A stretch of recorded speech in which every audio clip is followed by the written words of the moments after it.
que llevemos a cabo esta rueda de conferencias que ha incluido en el día de hoy a Bilbao. De manera que muchas gracias a todos. Vamos a hablar un poco de esto que tenéis aquí, de felicidad. Vamos a hablar un poco de salud. Y vamos a ver cómo es posible hablar de una cosa y hablar de la otra, incluso hoy, incluso en la época en que estamos pasando. Mirad, mi padre tenía un taller mecánico y cuando yo era pequeño, tenía 6, 7 años, pues bueno, eran vacaciones de Semana Santa, eran vacaciones de verano y por las mañanas me iba ahí a su taller y pasaba la mañana por ahí. Pasaba la mañana por ahí y bueno, ya sabéis que muchas veces, pues esto, ¿no? Cuando uno es pequeño, pues las cosas te quedan de una manera especial. Y resulta que a mí me quedó de una manera especial algo que comentaba una persona que estaba allí en el taller. Esta persona era un mecánico del cual solo recuerdo que esto era un señor calvo y era un señor que se llamaba o le llamaban Solano. No he sabido nunca más de él, pero sí recuerdo una cosa, que cuando alguien entraba a un coche para que le hicieran la revisión, el señor Solano me decía, fíjate, el conductor de este coche sabe de mecánica. Y yo me quedaba así. Al cabo de un rato entraba otro coche, escuchaba y me decía, ¿ves? Este de aquí no sabe nada de mecánica. Yo me quedaba así. Y al final un día le pregunté, digo, oye, ¿pero por qué dices esto, no? Y me dice, sí, dice, porque por el ruido del coche, según el ruido que hace, yo veo si el coche está más cuidado o menos cuidado, si lo trae a revisión cuando, en fin, ya está a punto de pararse en la calle o no, ¿no? O si pues viene a hacer sus revisiones constantes y tal. Dice, las personas que saben un poco de mecánica no significa que ellos se pongan a arreglar el coche, sino que, bueno, saben escuchar los ruidos, saben que es importante cambiar el aceite cuando toca, los filtros, etcétera, etcétera, ¿no? Yo me quedé con esta idea, después dejé de ir al taller, después me puse a estudiar medicina y cuando terminé de estudiar medicina, o mientras estaba terminando, pensé, a ver, si es importante que todos tengamos algunos conocimientos de mecánica, porque así nuestros coches funcionan mejor, ¿por qué no tendríamos que saber todos un poco cómo funciona nuestro cuerpo para intentar, pues esto, ¿no? Que lo que podamos prevenir o lo que podamos mejorar de nuestra salud y del funcionamiento de nuestro cuerpo, pues consigamos que funcione mejor. Y quizá es por esto que, aparte de dedicarme a la farmacología, a estudiar los medicamentos y los efectos secundarios de los medicamentos, también me dediqué al cerebro, que es algo que me ha gustado siempre, y también me he dedicado a intentar divulgar, a intentar explicar cómo funcionan todas las conexiones y todos estos nombres que tenéis por aquí, que ya os aviso que no os hablaré prácticamente de ninguno, pero sí os hablaré un poco sobre cómo funcionamos, cómo funciona nuestro organismo. Y fijaros, por ejemplo, hace más o menos un año salió esta noticia en el periódico. Dice, las mujeres vascas alcanzan la esperanza de vida más elevada de la Unión Europea. Bueno, es una noticia que sale en un periódico y uno dice, bueno, pues estupendo, ¿no? Incluso da una cifra aquí, un promedio, dice, las mujeres del País Vasco pues alcanzan en promedio los 85,7 años y esto es más que la mediana de los otros países de la Unión Europea. Aquí se podría quedar la cosa, pero resulta que el día 1 de mayo de 2013, es decir, la semana pasada, en una revista, no ya en un periódico, sino en una revista como esta que tenéis aquí, Nature, que es una revista importante en ciencias, publica esto. Dice, atención porque la inflamación tiene que ver con el envejecimiento del cerebro. Es decir, dice, cuidado porque hemos hecho unas investigaciones en las cuales podemos relacionar lo que pasa dentro del cerebro con la inflamación y con el envejecimiento. Es decir, lo que hacen en esta revista es decir, sucede algo en el interior de nuestro cerebro que se relaciona con la manera como las células del cerebro, las neuronas, funcionan, cuál es nuestra respuesta al entorno y a unas sustancias importantes de las que hablaremos después, y de qué manera esto influye sobre si envejecemos antes o envejecemos después. Claro, fijaros que aquí estamos relacionando varias cosas, no solo el cuerpo, es decir, el hecho de envejecer, por ejemplo, sino también el cerebro y también lo que nos rodea y cómo nosotros percibimos lo que nos rodea. De manera que encontramos esquemas de este tipo en los cuales pues, se dice hay una serie de sustancias, por ejemplo el cortisol o la insulina, que os sonará, que es la que regula el azúcar en la sangre, el cortisol, que es la que regula el estrés, y estas sustancias tienen varios efectos, por ejemplo sobre las células grasas, y además pueden llegar a tener efectos sobre los propios genes. Pero fijaros una cosa, esto que os explico, el interés de esto que os explico, es lo que tenéis aquí arriba. Y es que todo esto que os he dicho depende de este rayo que tenéis aquí rojo, que se llama percepción del estrés. Y me gustaría que os fijarais en la palabra percepción. Es decir, todo esto de aquí, en realidad, se basa en parte en cómo nosotros percibimos el entorno. Y ahí es donde quería llevaros. Y para llevaros ahí me gustaría hablaros de una persona que se llamaba Henri Laborit, era médico, un médico francés que bueno, participó curiosamente en una película de un cineasta francés que se llamaba Alain Resnais, una película, yo creo que salió, se estrenó en el año 78-79, que se titulaba así, Mon oncle d'Amérique, que es, bueno, son varias historias cruzadas, es una película que tiene cierta gracia, pero además salía este señor. Yo la vi en su momento, la vino a presentar Henri Laborit a Barcelona, y bueno, en una charla que dio, explicó unas cuantas cosas que me quedaron y creo que me marcaron para más adelante. Y básicamente lo que explicaba este señor es cómo funciona el cerebro y qué importancia tiene el entorno sobre el cerebro. Bueno, ya sabéis que Santiago Ramón y Cajal se inventó una tinción, una manera de teñir los tejidos que permitió por primera vez ver las neuronas, que es lo que tenéis en esta imagen de aquí. Sin embargo, se vio pronto que las neuronas no son células como todas las demás que están juntas una con otra y que por tanto se conectan porque están juntas, sino que las neuronas tienen un espacio, que es este que está aquí, y en este espacio, que es el espacio sináptico, hay una serie de sustancias, unos líquidos, que son los neurotransmisores, que permiten que una célula se comunique con la siguiente. Esta célula recibe el impulso, manda como si fuera un spray de estos neurotransmisores a la célula siguiente, y esto es lo que produce la reacción. Bien. ¿Qué me interesa de esto? ¿Qué es lo que nos pasa cuando estamos en una situación que nos pone nerviosos? Esto es lo que en el año 1932 un señor que se llamaba Hans Seyle describió como la respuesta general al estrés, lo que conocemos por estar estresados. Que él lo que hizo fue intentar describirlo como una persona, o en este caso, como tenéis en la imagen, una cebra, que está corriendo por la sabana africana y que de golpe se encuentra con un león que le persigue.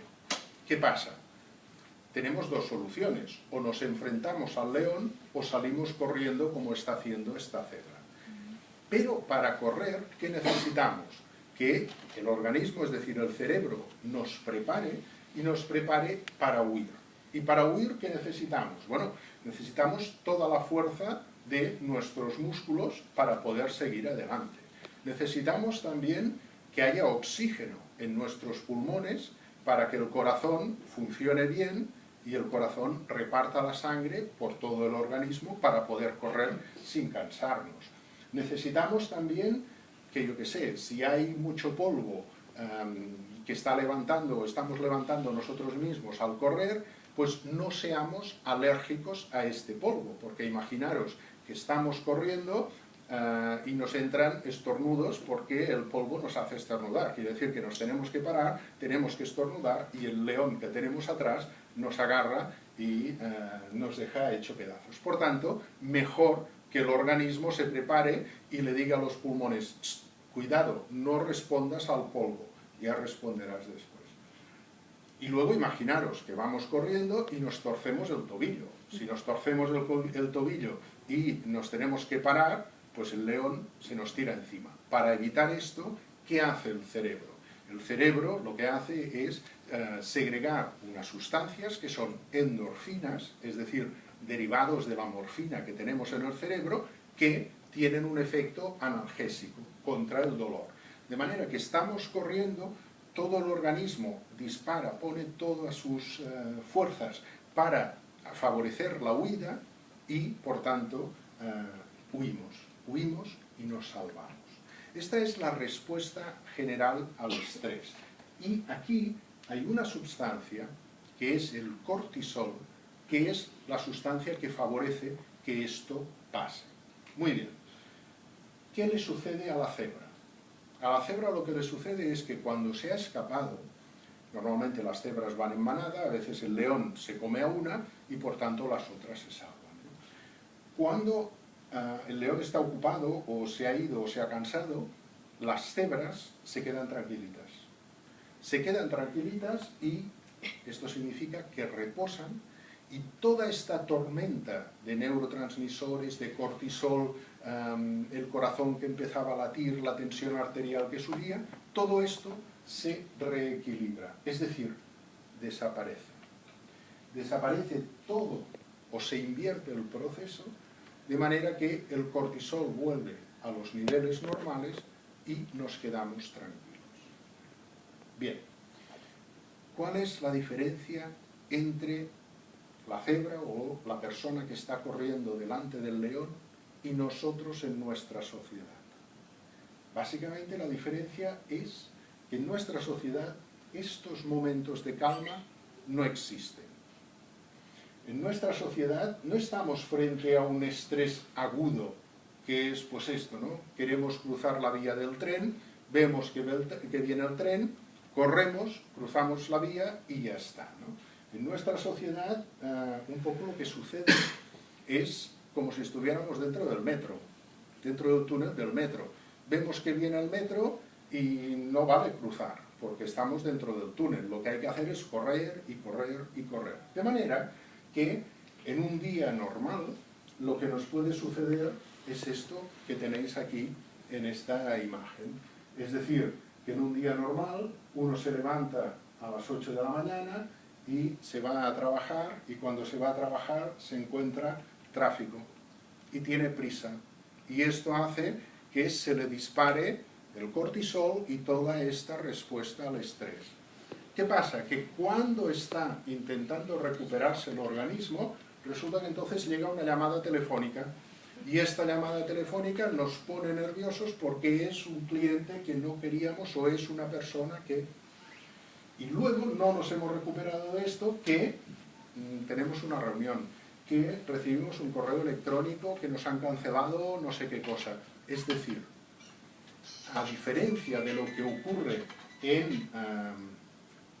con los animales, con la respuesta al estrés en los animales, a nosotros, en nuestra sociedad, esta respuesta al estrés es una respuesta crónica que no da tiempo a que el organismo se recupere. De manera que las concentraciones de cortisol, que es este neurotransmisor malo, en nuestra sangre, están mantenidas constantemente. ¿Y esto qué hace? Que el corazón y todo el sistema circulatorio esté constantemente bombardeado por estas sustancias. Y esto explica por qué en la sociedad actual, por ejemplo, hay tanta hipertensión arterial, y eso explica por qué en la sociedad actual pues hay esto, ¿no? Problemas como algunos tipos de diabetes o problemas como la obesidad. El estrés es una de las causas externas que producen todo esto. Y recordad lo que os he explicado al principio, que la percepción del entorno, la percepción del estrés, también se asocia a un mal envejecimiento, entre comillas. Y aquí os quería explicar una cosa, que es un poco lo que asocia el estrés con otros parámetros de la salud. Fijaros, os he hablado del cortisol, sin embargo hay muchas sustancias que no nombraré en el interior del organismo que favorecen el funcionamiento de todo, ¿no? Son estas sustancias que tenéis aquí. Y la mayoría participan en la respuesta al estrés. Son, pues esto, ¿no? Las que están en azul son las que ayudan o participan en la respuesta al estrés. Sin embargo, estas mismas sustancias, aparte de participar en el estrés, fijaros que son sustancias comunes, por ejemplo, con las que hacen funcionar el sistema cardiovascular. Son sustancias comunes con las que regulan todo el metabolismo. Son sustancias comunes con las que regulan la inflamación. Y acordaros lo que os he dicho al principio de este estudio que acaban de publicar. La inflamación crónica se relaciona con la longevidad. Es decir, que la misma sustancia que participa en la respuesta del estrés también actúa sobre todos estos sistemas del organismo. Por tanto, el estrés crónico, algo que es externo a nosotros, se relaciona directamente con la salud, o en este caso, con la mala salud. Y un poco la idea que me gustaría que os llevarais es que en el organismo todo es como estos móviles de Alexander Calder o de Miró, ¿no? Son estas esculturas que, si vosotros tocáis una de estas piezas, acaba moviéndose todo. En el organismo sucede un poco lo mismo. Cuando hay mucho cortisol, esto significa que hay menos neurotransmisores protectores. Y al contrario, cuando tenemos muchos neurotransmisores, muchas sustancias que son protectoras, quiere decir que hay menos cortisol, que es la que nos genera el estrés. Pero cuando hablaba de estrés decía la percepción del estrés. La percepción del estrés. Vamos un poco más adelante. Hemos empezado con este médico francés, con Henri Laborit. Nos quedamos en Francia y ahora os invitaría a conocer algo del filósofo francés René Descartes. Como sabéis, René Descartes fue un filósofo que se considera el padre del racionalismo, del pensamiento racional. Él decía, en esencia, que el ser humano pues es racional y todo lo que hace es racional. El cráneo de René Descartes se conserva en el Museo del Hombre de París, precisamente por esto, porque es el padre del pensamiento cartesiano, pensamiento racional. Pero, tenéis que saber que René Descartes, que era este señor de aquí, en realidad tomó una de las decisiones más irracionales que os podáis imaginar. Resulta que René Descartes era ya anciano y en su momento llegó esta señorita de aquí, Cristina de Suecia, y Cristina de Suecia quería recibir las enseñanzas del gran filósofo francés. Y Cristina de Suecia, en lugar de irse a París, dijo, no, vente a Suecia. Total, que le dijo a René Descartes, vente a Suecia, y el filósofo se fue a Suecia, ya a una edad avanzada, dio clases a Cristina de Suecia, hacía sus disertaciones, pero con una peculiaridad, y es que Cristina de Suecia le gustaba levantarse muy pronto, y le dijo al maestro, yo quiero mis clases a las 5 de la mañana, a las 5 de la madrugada. Y René Descartes así lo hizo.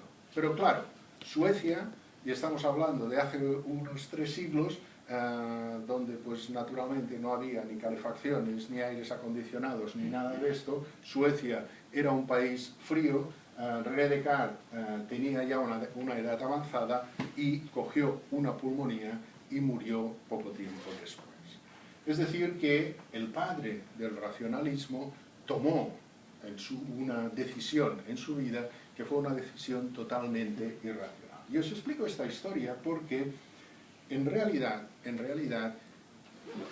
la toma de cualquier decisión en nuestra vida pensamos que es algo muy racional, pero de racional no tiene nada. Cualquier decisión requiere la emoción, la participación de una emoción. Y esto nos lo explicó, nos lo demostró hace unas décadas este señor de aquí, un neurólogo portugués que está en los Estados Unidos, que es Antonio Damasio. Ha escrito varios libros que son interesantes, algunos precisamente sobre Descartes, y él básicamente lo que hizo fue describir el circuito cerebral, es decir, los caminos de las neuronas, para explicar cómo gestionamos las emociones. Las emociones son importantes.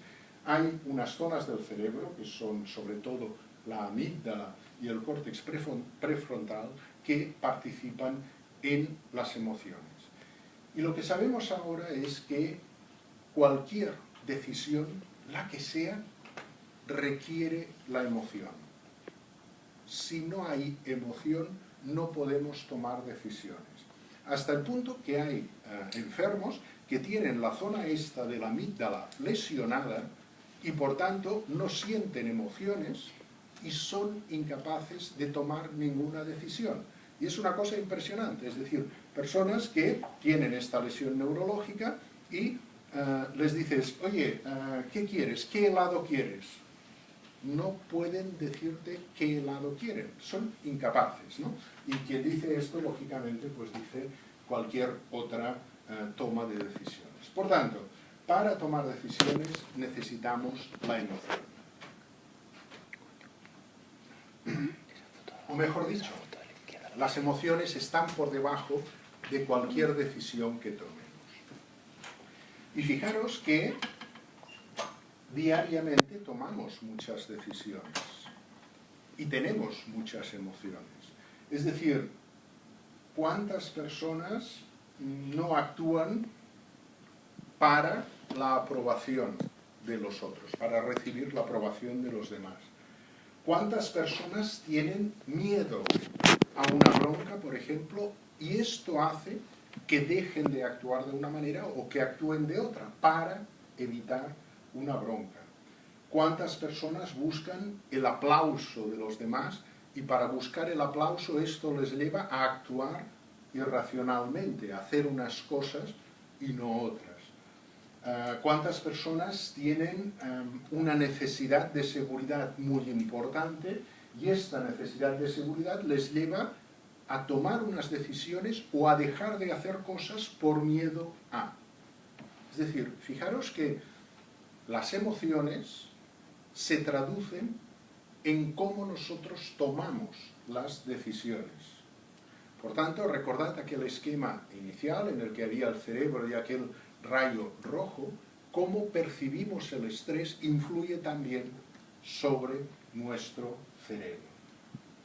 Y esto pues es en mil cosas, por ejemplo también a la hora de decidir comprar o no comprar una cosa, qué nos lleva a comprar compulsivamente y qué satisfacción o qué insatisfacción nos lleva una vez ya tenemos o hemos comprado lo que queríamos sin más, ¿no? Es decir, cualquier decisión en la vida tiene una emoción detrás. Y muchas veces nos movemos un poco como si fuéramos esta marioneta con sus hilos. Y estos hilos son estas emociones que nos hacen movernos por donde no queremos. Y esto nos lleva a la otra parte, esto nos lleva a Chicago. Y os quería explicar alguna cosa sobre un artista, un escultor. Es un escultor indio que se llama Anish Kapoor. Vi, yo creo que fue en 2006 o 2007, una exposición acá en el Guggenheim muy interesante sobre este escultor, y posteriormente fui a Chicago donde vi una escultura enorme. Vosotros tenéis, yo creo, aquí unas bolas, ¿no?, el Guggenheim. Bueno, en Chicago hay una, que es esta de aquí, que se llama The Cloud Gate, o la conocen popularmente como David, ¿no? la alubia. Y bueno, es una escultura fascinante, como todas las de él.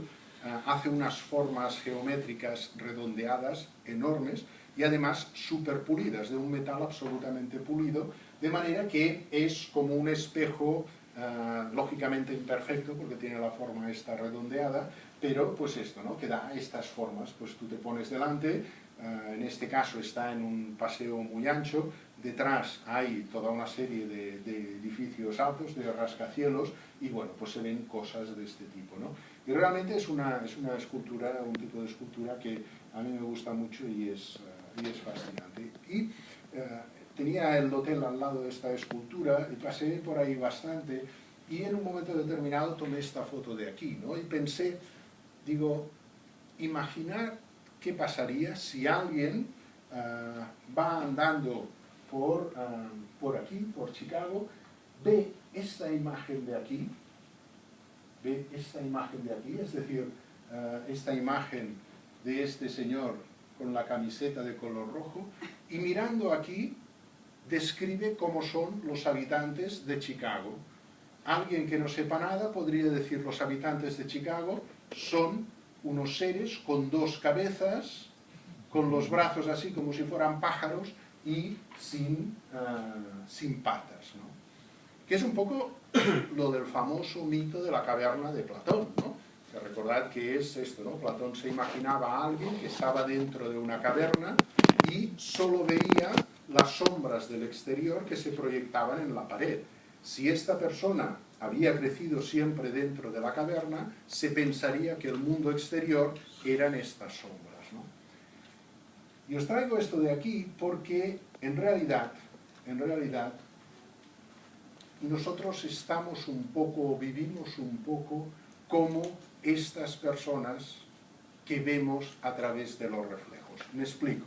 Los órganos de los sentidos, que son nuestras ventanas, que son las que nos enseñan cómo es el entorno, nos engañan. Y nos engañan bastante. Es decir, la percepción puede ser errónea. Y si la percepción, lo que vemos, es erróneo, esto significa que a veces las emociones que nosotros tendremos por el entorno también pueden ser erróneas. ¿Alguien de vosotros padece una cosa que se llama pareidolia?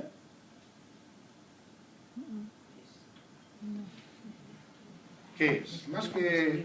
Es un poco complicado explicaroslo. Vamos a intentar verlo. Ahora os pondré una imagen, ¿sí? Y me decís rápidamente lo que veis en esta imagen. ¿De acuerdo? Pero rápido, ¿eh? Lo primero que os venga a la cabeza. ¿Preparados? Vamos. ¿Una cara? ¿Un grifo? Quien ha dicho una cara tiene pareidolia. A ver, esto es un fenómeno habitual, ¿no? El cerebro está programado para identificar los rostros. ¿Por qué? Porque los cerebros nuestros y también de los animales rápidamente tienen que identificar a otros congéneres para relacionarse, para poder defenderse si es el caso, etcétera, etcétera. Por tanto, el cerebro está programado para esto. De manera que cualquier cosa que nos parezca un rostro, lo identificamos primero como un rostro.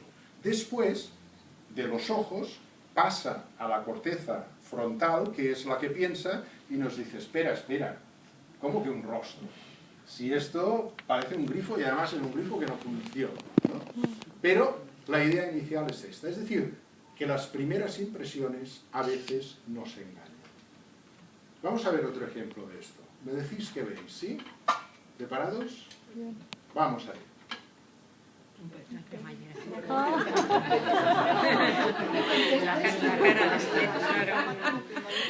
Un pez, no, una piraña además, ¿eh? ¿Vale? La percepción nos engaña. Pero bueno, esto es un juego. ¿Sabéis leer? ¿Conocéis la letra F? ¿Sí? Bien. Ahora os pondré un texto. me decís cuántas Fs encontráis. ¿De acuerdo? Rápido, ¿eh?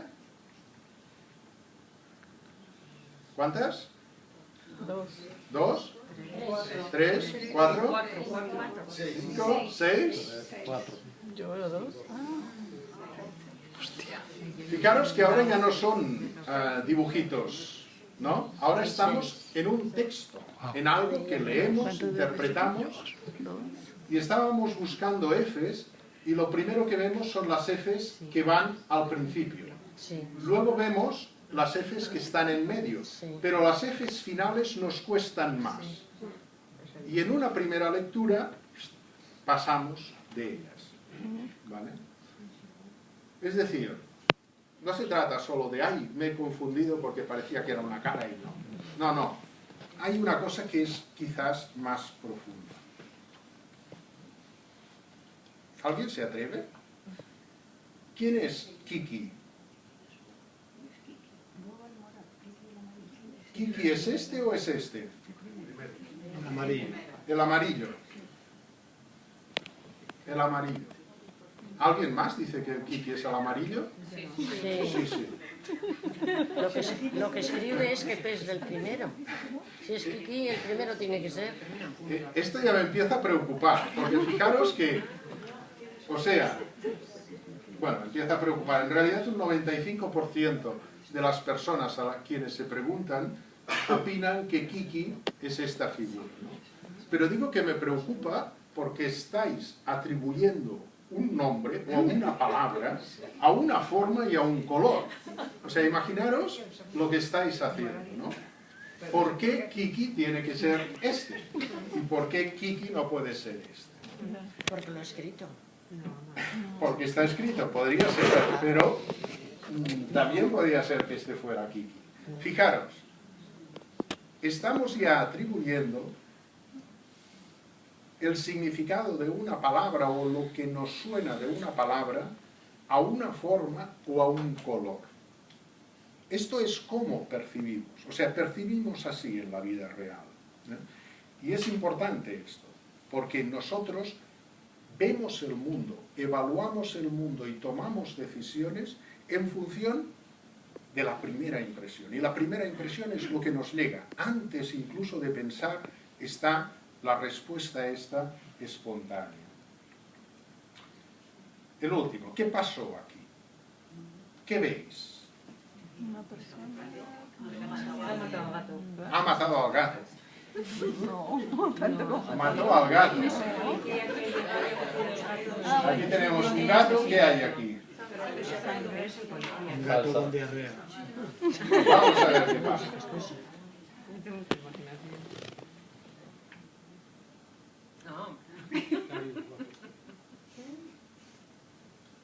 La chica queda horrorizada. Pero vamos a ver si realmente esto era así. Pensad que no hay que juzgar nunca demasiado rápido. Vamos a ver la historia que hay detrás.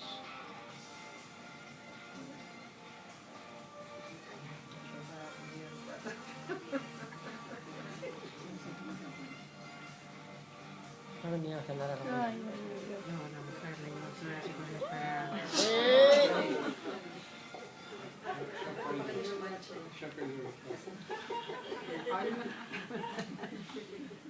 Intentemos no juzgar muy rápido, ¿no? Esto es una serie de anuncios de una compañía de seguros norteamericana que, bueno, hizo varios, os he traído solo este, ¿no? Pero creo que ilustra un poco esto, ¿no? Es decir, cómo vemos, cómo juzgamos y sobre todo cómo imaginamos las cosas, y a veces las cosas no son así.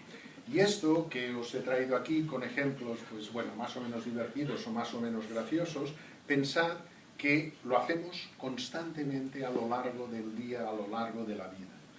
Y aquí está, yo diría, una de las cuestiones importantes, ¿no? Vamos por el mundo como si lleváramos unos grandes filtros de colores, unas gafas enormes con unos filtros de colores, y a veces pensamos que hemos visto una cosa, recordamos o creemos recordar una cosa porque yo sé, yo me acuerdo, yo dije, yo, y esto no siempre es de esta manera. Por tanto, atención a cómo nos relacionamos con el mundo y a cómo esto luego nos influye, porque cada cosa de estas nos genera una emoción. Cuando vemos al Señor con el gato y con el cuchillo, esto nos genera una emoción de rechazo, de rabia, de lo que sea, ¿no? Pensamos ya, nos emocionamos al ver la primera imagen. Y luego al conocer la explicación, resulta que es todo otra cosa. Cuando esperamos a alguien, por ejemplo, de nuestra familia, a que llegue y resulta que no llega a la hora que nosotros hemos presupuesto que iba a venir, empezamos a pensar. Nos empezamos a montar historias, pensamos 1000 cosas, excepto lo que probablemente ha acabado pasando, ¿no? Que es pues, que ha habido tráfico, que la lluvia no sé qué, etcétera, ¿no? Es decir, suceden cosas y procesamos, nuestro cerebro corre mucho, esto genera emociones y estas emociones tienen una consecuencia, que es que aumentan los niveles, por ejemplo, de cortisol. Y esto nos lleva a esta sensación de vivir en el estrés crónico, de vivir como si estuviéramos en tiempo futuro, es decir, siempre pensando en el futuro e interpretando este futuro nosotros.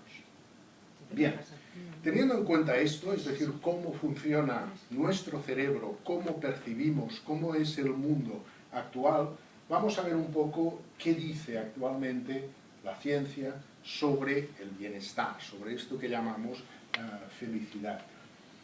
Resulta que, bueno, hasta hace, pues no sé, yo diría que hasta hace unos 30 años, antes de que empezara toda la corriente originada por Martin Seligman, que fue uno de los primeros que empezó a estudiar el impacto de las emociones y el bienestar y todo esto, pues bueno, la cuestión, el hecho de perseguir la felicidad era algo que se pensaba que era el terreno de filósofos, el terreno de literatos, el terreno de poetas, el terreno de enamorados y poca cosa más, ¿no?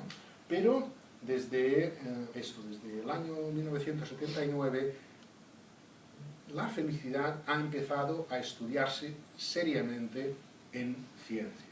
Y en medicina estamos ya estudiando la felicidad y además de una manera seria, no solo pues, desde aspectos filosóficos o más o menos, dijéramos, happy flower, ¿no? En ciencia o en medicina, una de las bases de datos más importantes que tenemos es esta que tenéis aquí, que se llama PubMed.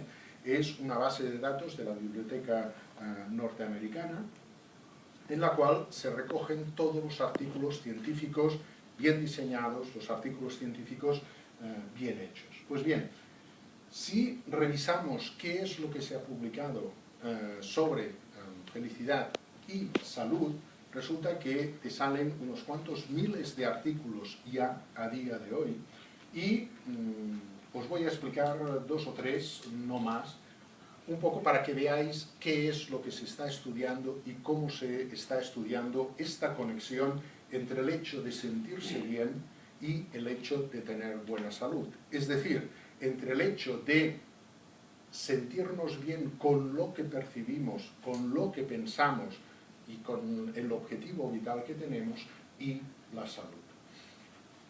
Fijaros, en octubre del año pasado se publicó un artículo en el cual, pues bueno, básicamente se daban o se explicaban los resultados de un seguimiento durante 9 años de una población importante de ancianos en el Reino Unido y en otros países. Y se vio que un 20%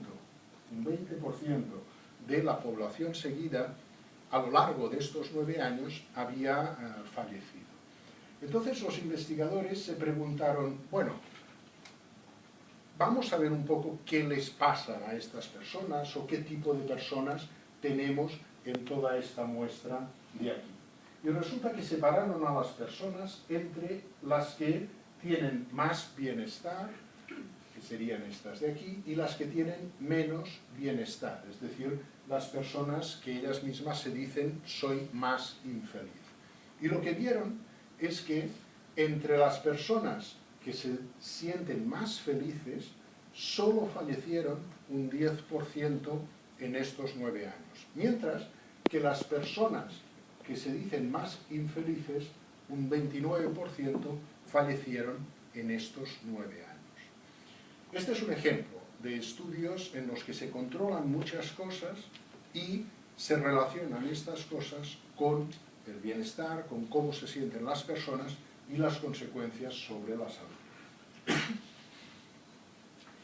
Y hay muchos estudios así. Este autor de aquí, Wiener, es uno de los que ha estudiado más esta relación entre la salud y el bienestar.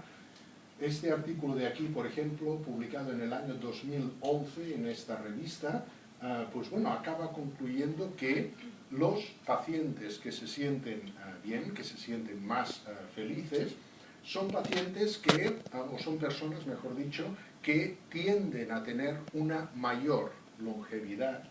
Por tanto, ya hay, pues empieza a establecer una relación entre lo que llamamos variables sólidas, es decir, variables realmente importantes. Hay muchos estudios, no me entretendré a nombrarlos todos naturalmente, pero por ejemplo hay una relación entre el bienestar y el sistema inmunológico. Es decir, probablemente os ha pasado a más de uno, ¿no?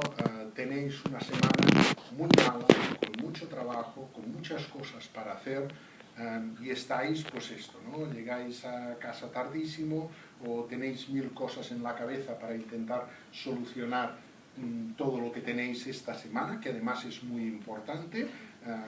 Si estáis en la universidad, pues son exámenes, si estáis en una oficina, pues pueden ser entregas de informes, reuniones, lo que sean. Y pensáis, bueno, suerte que ya estamos a jueves, mañana viernes y el sábado me voy a ir a la playa, o voy a descansar, o me voy a ir al monte a caminar. ¿Y qué pasa? Pues el sábado pasa que o te resfrías, o tienes fiebre, o tienes dolor de estómago, o tienes jaqueca.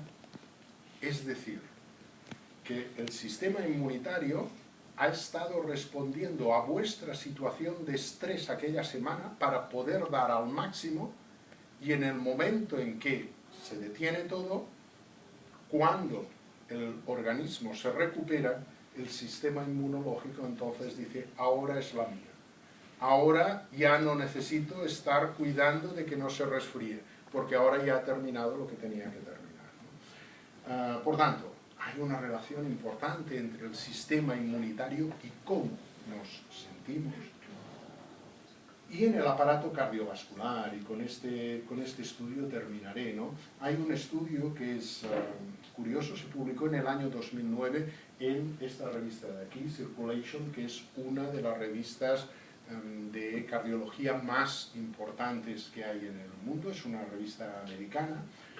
Fijaros, este estudio siguieron a 97.000 mujeres, 97.000 mujeres durante varios años, y les miraron todo, absolutamente todo, las fueron siguiendo, les hicieron chequeos y también les hicieron unos test en los cuales se miraba cuál era su sensación de bienestar. De manera que dividieron a estas señoras entre las que son o eran más optimistas y las que eran más pesimistas. En la línea de arriba están las más optimistas y en la línea de abajo las más hostiles, las que miran o ven el mundo de una manera más negativa, etcétera, etcétera.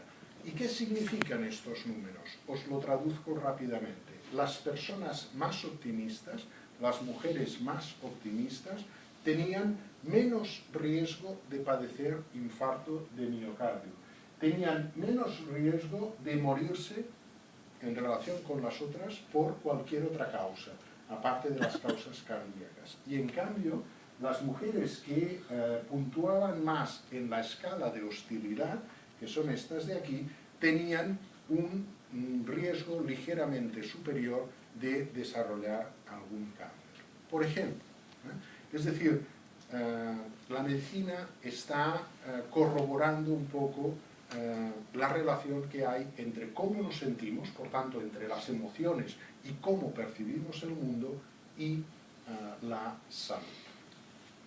Bien, Hasta aquí que hemos dicho. Hasta aquí hemos dicho, atención, porque hay una serie de sustancias en el cerebro que están todas en relación.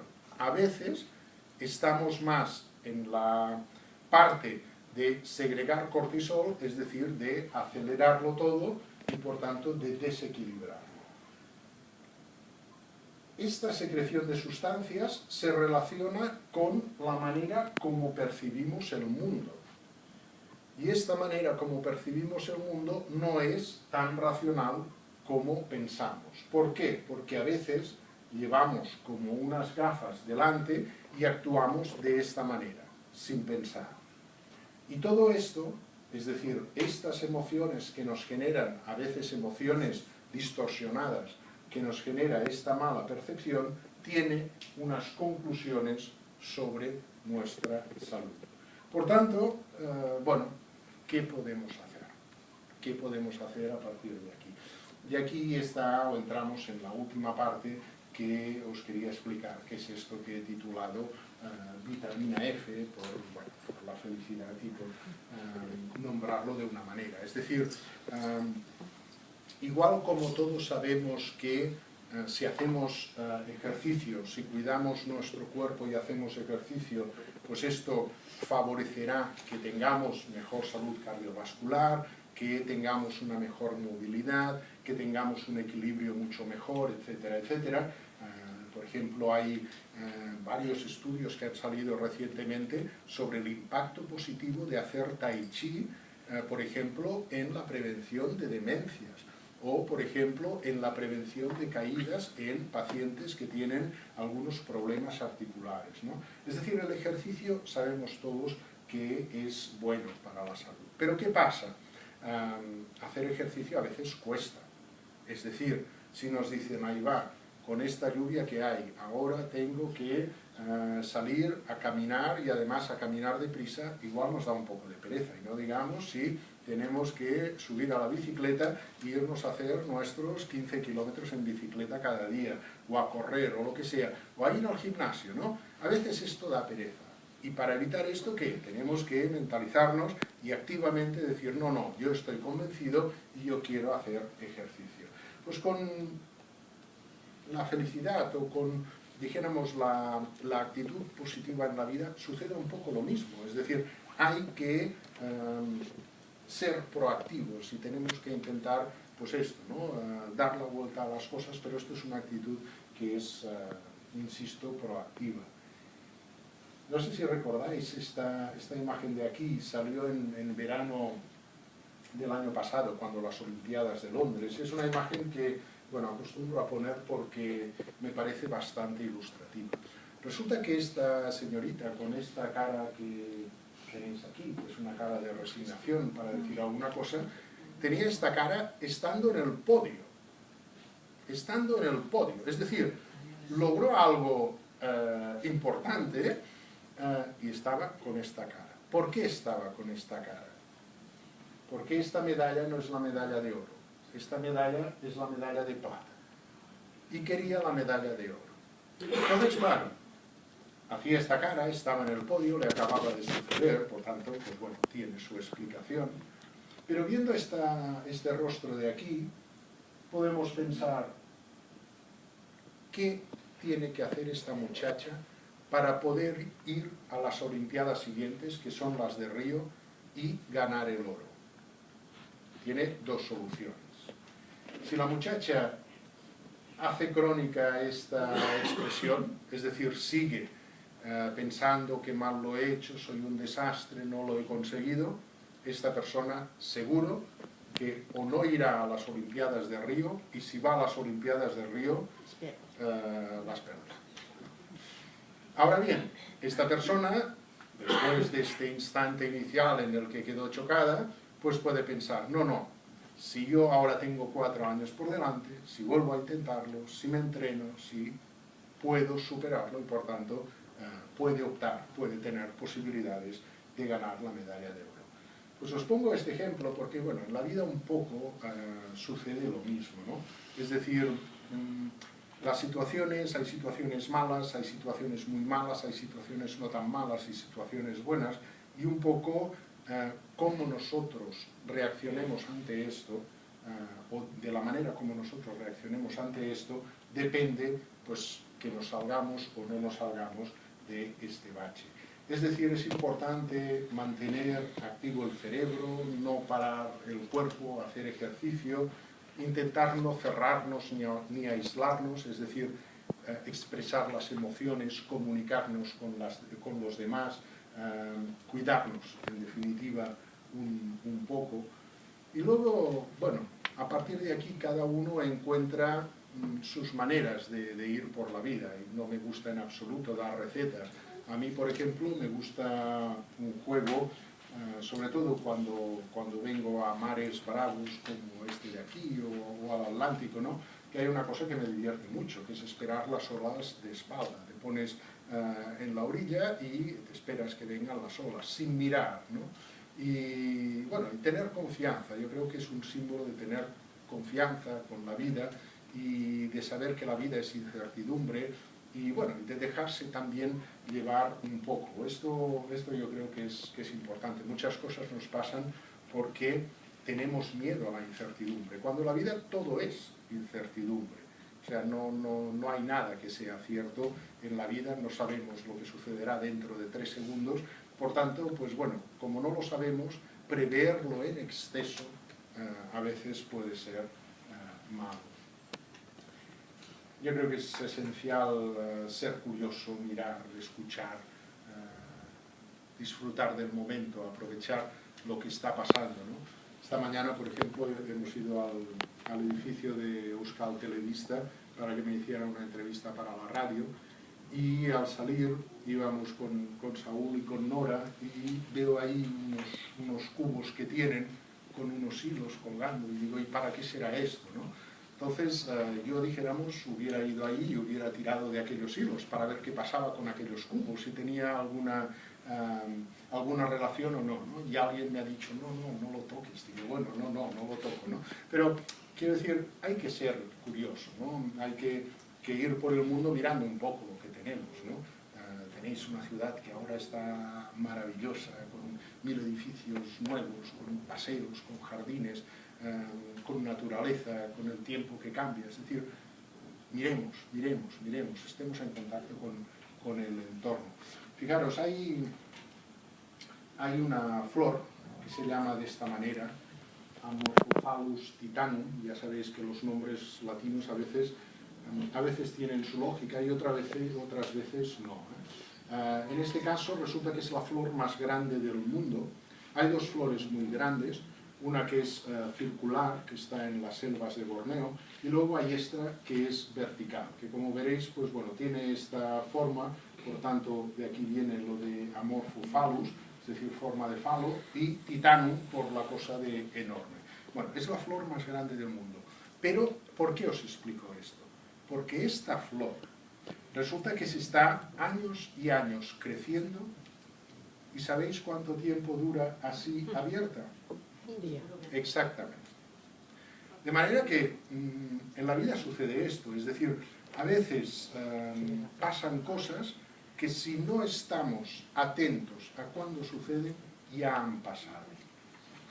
Y este es un ejemplo clarísimo, es decir, si en esta selva, esta está plantada, pero esta está en la selva, si en esta selva ese día no pasa nadie para darse cuenta de que hay esta flor tan hermosa aquí y abierta, nadie se da cuenta, esta flor ya ha pasado. En la vida a veces hay que ir con los ojos abiertos precisamente para que las cosas no pasen o no se escapen de esta manera. Y somos humanos. Todos vivimos con todos, tenemos gente alrededor y tenemos gente alrededor para relacionarnos con ellos. Pensad que una de las cosas que produce más satisfacción, es la interacción con los otros. Por tanto, tenemos que aprovecharnos de esto. En el aeropuerto de Barcelona hay unos paneles. Hoy he visto que este panel sigue todavía en funcionamiento. Son unos paneles que bueno, son táctiles y para anunciarlo dice, oye, tócame, soy táctil, ¿no? El tacto, hemos hablado de la vista, hemos hablado algo de la audición, pero tenemos muchos sentidos, el tacto es uno de ellos. Es importante que nos toquemos, es importante que nos abracemos. Y digo esto porque tocarse o abrazarse aumenta uno de los neurotransmisores buenos, que es la oxitocina, que a muchas de vosotras os sonará porque es una sustancia muy relacionada con el parto, y es posible que a alguna de vosotras le hayan puesto un gotero de oxitocina para acelerar el parto, lo cual es una cosa súper dolorosa, pero la oxitocina que tenemos en el cerebro no es dolorosa, es un neurotransmisor que aumenta esto, ¿no? Con el tacto, con los abrazos, cuando tomamos un baño relajante con agua caliente, por ejemplo, etc., ¿no? Por tanto, es importante tocarse.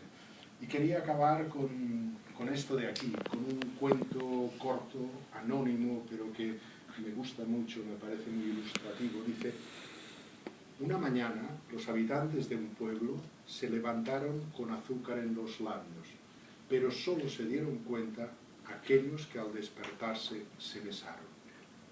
Por tanto, pues esto, ¿no? Somos humanos, la relación con los demás es importante. Es cierto que a veces los demás también nos producen dolores de cabeza, pero esto es la vida. Y el secreto de la felicidad, bueno, si habéis venido aquí pensando que os lo diría, no os lo digo porque no lo sé, porque nadie lo sabe, porque quizá la felicidad es vivir, y vivir intensamente, y al final pues te das cuenta de esto, ¿no? De que ha habido cosas que están bien, cosas que quizá no están tan bien, y bueno, y es intentar hacer un balance final, ¿no? Por esto fotografié este cartel de aquí, en el cual pues precisamente dice: el secreto de la felicidad es, y está arrancado, ¿no? Para que cada uno, en definitiva, podemos poner aquí una lista de 3 o 4 cosas que nos hacen sentir bien. Y lo bueno es intentar esto, intentar que hay muchas cosas malas, hay cosas buenas en la vida, pues intentemos también potenciar las cosas buenas. A veces el día tiene 24 horas, a veces resulta que hay alguien, por ejemplo, en el trabajo que nos echa una bronca. Esta bronca dura 3 minutos. Pero nos quedamos con esta cosa aquí dentro: mira, es que me ha dicho, es que soy un desastre, es que no puede ser, es que no sé qué, y vamos rumiando esto durante todo el día, cuando ha durado 3 minutos. Y resulta que igual, en las otras 23 horas y 57 minutos, pues alguien nos ha sonreído, alguien nos ha explicado un chiste, hemos tomado un café con no sé quién y nos lo hemos pasado muy bien, pero nos queda esta comezón de estos 3 minutos. No, intentemos tomar un poco de distancia y balancear un poco las cosas. Y nada, muchas gracias, y si tenéis alguna pregunta o alguna cuestión, os puedo ayudar.